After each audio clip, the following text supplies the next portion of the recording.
ఇశ్రాయేలు జీవితంలో దేవుడు ఎన్నో గొప్ప కార్యాలు చేశాడా లేదా?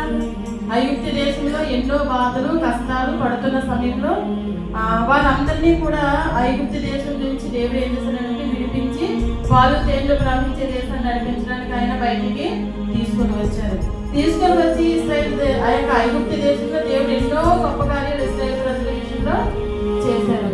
అయినను వారు ఏం చేశారంటే ఆయన కార్యములను వెంటనే మర్చిపోయారు.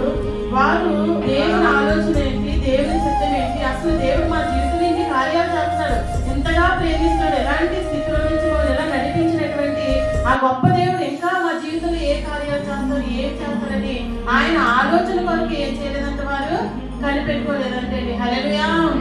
ఆనాడు ఇశ్రాయేలు ప్రజలే కాదు కానీ ఈ రోజు మనం కూడా ఏం చేస్తున్నాము చెప్పాలి, దేవుడి కార్యాలు ఏం చేస్తున్నాము వెంటనే మర్చిపోతున్నాము. దేవుడు మన జీవితం